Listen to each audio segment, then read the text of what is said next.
ಬಂದಿರುವಂತಹದ್ದು ಯಾವುದು? Knight of wands ಬಂದಿದೆ. ಯಾವುದೋ ಕೆಲವೊಂದು ನಿರ್ಧಾರಗಳನ್ನ ಮಾಡ್ತಾ ಇರುವಂತಹದ್ದು, ಧೈರ್ಯದಿಂದ ಕೆಲವು ನಿರ್ಧಾರಗಳನ್ನ ನೀವು ಮಾಡ್ತಾ ಇರುವಂತಹದ್ದು ರೆಪ್ರೆಸೆಂಟ್ ಆಗ್ತಾ ಇದೆ. ಆಕ್ಷನ್ಸ್ ಅನ್ನ ತಗೋತಾ ಇರುವಂತಹದ್ದು ನಿಮಗೆ ರೆಪ್ರೆಸೆಂಟ್ ಆಗ್ತಾ ಇದೆ ಬಾಟಮ್ ಆಫ್ ದ ಡಕ್ ಅಲ್ಲಿ. ಓಕೆ, ಇನ್ ನಿಯರ್ ಪಾಸ್ಟ್ ನಲ್ಲಿ ಏನಾಗಿದೆ? ನಿಮ್ಮ ಲವ್ ಲೈಫ್ ವಿಚಾರವಾಗಿದ್ರೆ ದ ಫೂಲ್ ಕಾರ್ಡ್ ರೆಪ್ರೆಸೆಂಟ್ ಆಗಿದೆ. ತುಂಬಾನೇ ಚೆನ್ನಾಗಿದೆ, ಜಾಯ್ಫುಲ್ ಆಗಿತ್ತು, ಬಿಗಿನಿಂಗ್ ತುಂಬಾ ಚೆನ್ನಾಗೇ ಇದೆ.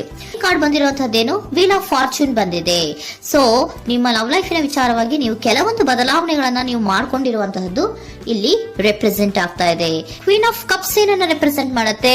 ಸೊ ಕ್ವೀನ್ ಆಫ್ ಕಪ್ಸ್ ನೀವು ಯಾಕೆ ಬದಲಾವಣೆಗಳನ್ನ ಮಾಡ್ಕೊಂಡಿದ್ದೀರಾ? ಕೆಲವೊಂದು ರೀತಿಯ ಸ್ಟೇಬಲ್ ಇರಬೇಕು, ಬಹಳ ಕೇರ್ ಅನ್ನ ಮಾಡ್ತಾ ಇರುವಂತಹದ್ದು, ಲವ್ ಲೈಫಿನ ವಿಚಾರವಾಗಿ ಬಹಳಷ್ಟು ಇಂಟ್ರೆಸ್ಟ್ ಅನ್ನ ತಗೊಂಡಿರುವಂತಹದ್ದು ನಿಯರ್ ಪಾಸ್ಟ್ ನಲ್ಲಿ ರೆಪ್ರೆಸೆಂಟ್ ಆಗ್ತಾ ಇದೆ. ಓಕೆ, ಅಟ್ ಪ್ರೆಸೆಂಟ್ ನಲ್ಲಿ ಯಾಕೋ ನಿಮ್ಮಲ್ಲಿ 2 ಆಪ್ಷನ್ಸ್ ಗಳಿರುವಂತಹದ್ದು ರೆಪ್ರೆಸೆಂಟ್ ಆಗ್ತಾ ಇದೆ. ಯಾಕೋ 2 ಆಲೋಚನೆಗಳನ್ನ ನೀವು ಮಾಡ್ತಾ ಇರುವಂತಹದ್ದು ಅಟ್ ಪ್ರೆಸೆಂಟ್ ನಲ್ಲಿ ರೆಪ್ರೆಸೆಂಟ್ ಆಗ್ತಾ ಇದೆ. 2 ಆಯ್ಕೆಗಳು ನಿಮ್ಮಲ್ಲಿ ಇರುವಂತಹದ್ದು, 2 ಆಲೋಚನೆಗಳನ್ನ ಮಾಡ್ತಾ ಇರುವಂತಹದ್ದು, ಏನೋ ಒಂದು ರೀತಿಯ ಕನ್ಫ್ಯೂಷನ್ಸ್ ಅಲ್ಲಿ ಇರುವಂತಹದ್ದು ನಿಮ್ಮ ಲವ್ ಲೈಫ್ ನ ವಿಚಾರವಾಗಿ ರೆಪ್ರೆಸೆಂಟ್ ಆಗ್ತಾ ಇದೆ. ಓಕೆನಾ? ಸೆಕೆಂಡ್ ಕಾರ್ಡ್ ಯಾವ್ದು ಬಂದಿದೆ? 10 ಆಫ್ ಕಪ್ಸ್ ಬಂದಿದೆ.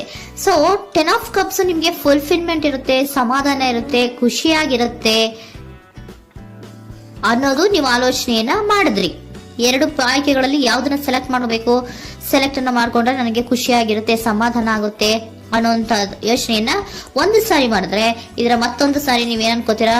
ಏನಾದ್ರು ನನಗೆ ಇದರಿಂದ ಮೋಸ ಆಗುತ್ತಾ, ಅಥವಾ ಇದರಿಂದ ನನಗೇನಾದ್ರು ತೊಂದರೆ ಆಗುತ್ತಾ, ನಾನು ರಕ್ಷಣೆ ಮಾಡ್ಕೋಬೇಕಾಗತ್ತಾ ಅನ್ನೋಂತಹ ಆಲೋಚನೆಯನ್ನು ಕೂಡ ನೀವು ಮಾಡುವಂತದ್ದು ರೆಪ್ರೆಸೆಂಟ್ ಆಗ್ತಾ ಇದೆ. ಯಾಕೋ ನಿಮ್ಮಲ್ಲಿ ಸಮಾಧಾನ ಇಲ್ಲ, ಕನ್ಫ್ಯೂಷನ್ಸ್ ಇದೆ, 2 ಆಯ್ಕೆಗಳು, ಯಾವ ನಿರ್ಧಾರವನ್ನ ಮಾಡಬೇಕು ಗೊತ್ತಾಗ್ತಿಲ್ಲ.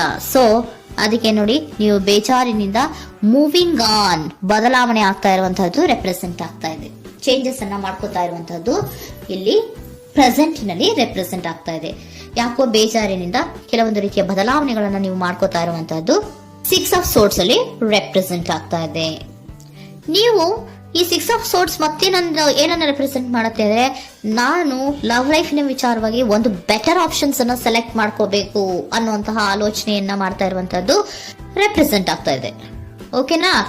ನೀವೇನಂದ್ರೆ ಅಟ್ ಪ್ರೆಸೆಂಟ್ ನಲ್ಲಿ ನಿಮ್ಮ ಲವ್ ಲೈಫ್ ನ ವಿಚಾರವಾಗಿ ಬೆಟರ್ ಆಪ್ಷನ್ ಬಗ್ಗೆ ಯೋಚನೆಯನ್ನ ಮಾಡ್ತಾ ಇರುವಂತಹದ್ದು, ಅದರ ಬಗ್ಗೆ ಸ್ವಲ್ಪ ಕನ್ಫ್ಯೂಷನ್ ಅಲ್ಲಿ ಇರುವಂತಹದ್ದು ಅಟ್ ಪ್ರೆಸೆಂಟ್ ನಲ್ಲಿ ರೆಪ್ರೆಸೆಂಟ್ ಆಗ್ತಾ ಇದೆ. ಬಟ್ ನಿಯರ್ ಫ್ಯೂಚರ್ ನಲ್ಲಿ ಏನಿದೆ? 3 ಆಫ್ ಸೋರ್ಟ್ಸ್ ಇದೆ. ಕೆಲವೊಂದು ರೀತಿಯ ಬೇಜಾರುಗಳಿರುವಂತಹದ್ದು, ನೋವುಗಳಿರುವಂತಹದ್ದು, ಕೆಲವೊಬ್ರು ಅಳ್ತಾ ಇರುವಂತಹದ್ದು, ಭಾವನಾತ್ಮಕವಾಗಿ ತುಂಬಾ ಫೀಲ್ ಅನ್ನ ಮಾಡ್ತಾ ಇರುವಂತಹದ್ದು ನಿಮ್ಗೆ ರೆಪ್ರೆಸೆಂಟ್ ಆಗ್ತಾ ಇದೆ. ಯಾಕೆ ನಿಮಗೆ ಆ ತರ ಆಗತ್ತೆ ಅಂತ ಅಂದ್ರೆ, ಡೆವಿಲ್ ಕಾರ್ಡ್ ರೆಪ್ರೆಸೆಂಟ್ ಆಗಿದೆ. ಸೊ ಡೆವಿಲ್ ಕಾರ್ಡ್ ಏನನ್ನ ಹೇಳತ್ತೆ? ಅಡಿಕ್ಷನ್ಸ್ ಅನ್ನ ಹೇಳತ್ತೆ. ತುಂಬಾ ಯೋಚನೆಯನ್ನ ಮಾಡುವಂತಹದ್ದು, ಮೇಲಿಂದ ಮೇಲೆ ನೀವು ಒಂದನ್ನೇ ನೀವು ಯೋಚನೆ ಮಾಡ್ತಾ ಇದ್ರೆ ನಿಮ್ಗೆ ಅಲ್ಲಾಗುವಂತಹದ್ದೇನು? ನೋವುಗಳೇ ಅಲ್ಲಾಗುವಂತಹದ್ದು.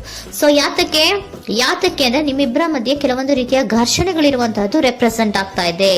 ಕೆಲವೊಂದು ರೀತಿಯ ಮನಸ್ಸು ಒಂದೇ ತರ ಆಲೋಚನೆಯನ್ನ ಮಾಡ್ತಾ ಇಲ್ಲ. ಒಂದ್ಸರಿ ಆ ತರ ಯೋಚನೆ ಮಾಡ್ತೀರಾ, ಒಂದ್ಸರಿ ಈ ತರ ಯೋಚನೆ ಮಾಡ್ತೀರಾ, ಕನ್ಫ್ಯೂಷನ್ ಅಲ್ಲಿ ಇರ್ತೀರಾ, ಏನ್ ಮಾಡ್ಬೇಕು ಗೊತ್ತಾಗಲ್ಲ.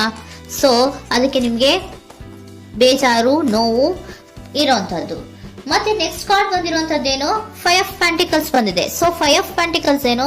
ತುಂಬಾ ಇದು ಕೂಡ ತುಂಬಾ ಬೇಜಾರಿನಲ್ಲೇ ಇರುವಂತಹದ್ದು, ಫೀಲಿಂಗ್ ಲೆಫ್ಟ್ ಔಟ್ ಆಗ್ತಾ ಇರುವಂತಹದ್ದು, ರೀತಿಯ ಒಂದು ಬ್ಯಾಡ್ ಸಿಚುಯೇಷನ್ ಅಲ್ಲಿ ಇರುವಂತಹದ್ದು, ಅಂದ್ರೆ ಯಾವಾಗ್ಲೂ ನೋವು ಪಡ್ತಾ ಇರುವಂತಹದ್ದು, ಯಾವಾಗ್ಲೂ ಯೋಚನೆ ಮಾಡ್ತಾ ಇರುವಂತಹದ್ದು, ಇಮಿಡಿಯೇಟ್ ಫ್ಯೂಚರ್ ನಲ್ಲಿ ಈ ರೀತಿ ರೆಪ್ರೆಸೆಂಟ್ ಓಕೆನಾ? ಸೊ ದ ಮೂನ್ ಕಾರ್ಡ್ ಏನನ್ನ ರೆಪ್ರೆಸೆಂಟ್ ಮಾಡುತ್ತೆ ಅಂದ್ರೆ, ರಿಯಾಲಿಟಿಯ ಕಡೆಗೆ ಹೆಚ್ಚು ಗಮನ ಕೊಡದೇ ಇರುವಂತಹದನ್ನ ರೆಪ್ರೆಸೆಂಟ್ ಮಾಡುತ್ತೆ. ಓಕೆನಾ? ಇದಿಷ್ಟು ನಿಮ್ಮ ಸ್ವಂತಿನ ಲವ್ ರೀಡಿಂಗ್.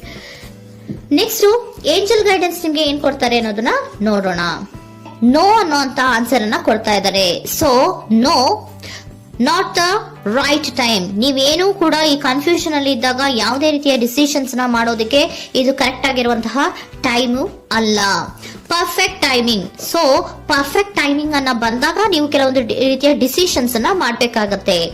ಯಾವಾಗ ಅಂದ್ರೆ ನೀವು ಮನಸ್ಥಿತಿಯನ್ನ ನೀಟಾಗಿ ಇಟ್ಕೊಂಡಾಗ, ಕೆಲವೊಂದು ರೀತಿಯ ಕನ್ಫ್ಯೂಷನ್ಸ್ ಇಂದ ನೀವು ಆಚೆ ಬಂದಾಗ, ಯಾವಾಗ ನೀವು ಕ್ಲಿಯರ್ ಥಿಂಕಿಂಗ್ ಅನ್ನ ಮಾಡ್ತೀರಾ ಅದು ಪರ್ಫೆಕ್ಟ್ ಟೈಮಿಂಗ್.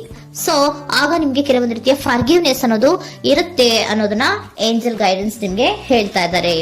ಸೊ ಹಾಗಿದ್ರೆ ಸರೆಂಡರ್ ಕಾರ್ಡ್ಗಳು ನಿಮ್ಗೆ ಏನ್ ಹೇಳುತ್ತಾರೆ ಅನ್ನೋದನ್ನ ನೋಡೋಣ. Surrender to your soul path. Your life journey has been perfectly designed for your soul growth. Embrace every lesson and every moment. ನಮ್ಮ ಜೀವನದಲ್ಲಿ ಬರುವಂತಹ ಎಲ್ಲಾ ಕೆಲವೊಂದು ಮೂಮೆಂಟ್ ಗಳನ್ನ ನಾವು ಪರ್ಫೆಕ್ಟ್ ಆಗಿ ದೇವರು ಡಿಸೈನ್ ಮಾಡಿರ್ತಾರೆ. ಅದಂದ್ರೆ ನಮ್ಮ ಲೈಫಿನಲ್ಲಿ ಏನೇನ್ ಆಗ್ಬೇಕು ಅನ್ನೋದನ್ನ ಮುಂಚೆಯೇ ದೇವರು ಬರ್ದಿರ್ತಾರೆ. ಸೊ ಅದು ಹಾಗೆಯೇ ನಡೀತಾ ಇರುತ್ತೆ. ಓಕೆನಾ? ನಾವು ನಮ್ಮ ಲೈಫ್ ನಲ್ಲಿ ಬರುವಂತಹ ಪ್ರತಿಯೊಂದು ಲೆಸನ್ಸ್ ಅಥವಾ ಪಾಠಗಳೇನಿರುತ್ತೋ ಅಥವಾ ನಾವು ಏನನ್ನ ನಮ್ಮ ಜೀವನದಲ್ಲಿ ಬರ್ತಾ ಇರುತ್ತೋ ಅದು ಒಂದು ನಮ್ಗೆ ನಮ್ಮ ಲೈಫಿನಲ್ಲಿ ಒಂದು ಲೆಸನ್ ತರ.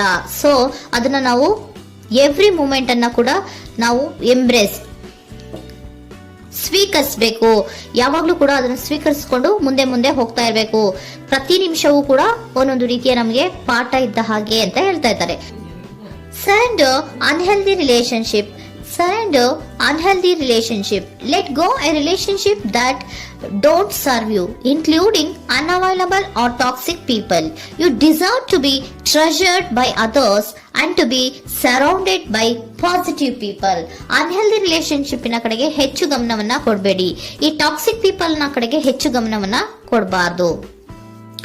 ಸೊ ಯಾವಾಗ್ಲೂ ನಾವು ಪಾಸಿಟಿವ್ ಆಗಿ ಥಿಂಕ್ ಮಾಡುವಂತಹ, ಪಾಸಿಟಿವ್ ಆಗಿ ಆಲೋಚನೆ ಮಾಡುವಂತಹ ಜನಗಳ ಜೊತೆಯಲ್ಲಿಯೇ ನಾವು ಹೆಚ್ಚು ಇರಬೇಕು ಅನ್ನೋದನ್ನ ನಿಮ್ಗೆ ಸರೆಂಡರ್ ಕಾರ್ಡ್ ಹೇಳ್ತಾ ಇದ್ದಾರೆ.